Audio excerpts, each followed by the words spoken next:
Social মিডিয়ার মধ্যে Facebook অন্যতম, পাশাপাশি আছে টিকটক, তারপর আছে ইউটিউব। কিন্তু ফেসবুক টিকটকে যে জিনিসটা বেশি ভাইরাল হয় সেটা হচ্ছে কোনো কারণ ছাড়াই ভাইরালটা যে এখানে যারা অ্যাক্টিভিটি থাকে অধিকাংশ ক্ষেত্রে দেখা যায় তাদের কোনো ওইরকম স্পেশাল কোনো কাজ থাকে না। হ্যাঁ, কমার্শিয়াল অনেকে কাজ করে, অনলাইনে কাজ করে, পেজের মাধ্যমে কাজ করে বা ভিডিওর মাধ্যমে কাজ করে।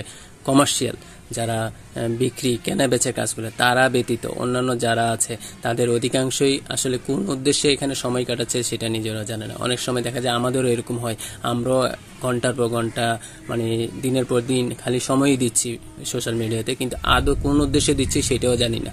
তো এখন এই কথাটা বলার পেছনে একটাই কারণ, সেটা হচ্ছে আমরা যখন একটা কোনো খবর পাই সেটা আদৌ সত্য না মিথ্যা সেটা যাচাই করি না, কি করি সেটাকে আমার টাইমলাইনে শেয়ার করে দিই।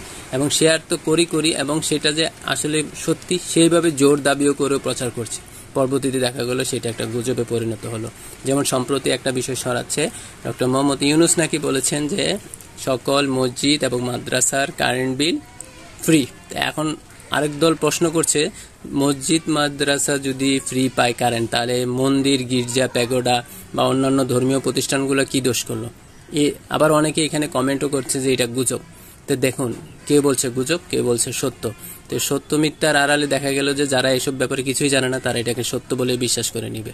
তো সোশ্যাল মিডিয়ার সবকিছু বিশ্বাস করার দরকার নাই, আবার সবকিছু প্রচার করারও দরকার নাই। আপনি একটা কিছু জেনেছেন বা শুনেছেন বা মানে এটা গুজব হোক বা সত্য হোক, সেটা আপনি প্রচার করার আগে একদম অথেন্টিক একটা সোর্স থেকে যদি এটা জানতে পারেন তারপরে গিয়ে আপনি এটা প্রচার করুন, 10 জন মানুষের কাছে জানান। আর আপনাকে জানানোর কেউ দায়িত্ব দেয় না। সোশ্যাল মিডিয়াতে আপনি আসছেন সময় কাটানোর জন্য, সেখানে যদি আপনি সত্য মিথ্যা যাচাই না করে মানে খবরকে যদি প্রচার করতে থাকেন তাহলে সেটা আপনারই দুর্নাম। কারণ গুজব রটনাকারী এক ধরনের অন্যায়ের মতোই, না বুঝে কোনো কিছু তথ্য প্রচার না করে আমার মনে হয় শ্রেয়।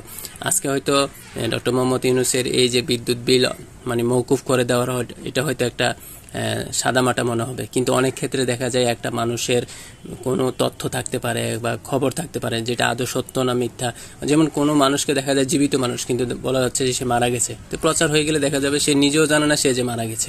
পরে দিয়ে সেই আবার যখন জানতে পারে যে খবরের মাধ্যমে তার মৃত্যুর খবর ছড়িয়ে গেছে, সে নিজে অবাক হয়ে যায়। তো এটা হেনস্থার শিকার হয়। আর এভাবে গুজব রটনা এগুলো আসলে আমাদের সোশ্যাল মিডিয়াতে আর একটু সতর্ক হওয়া উচিত বলে আমার মনে হয়। তা আপনারা কি বলেন, মতামত জানান কমেন্টে।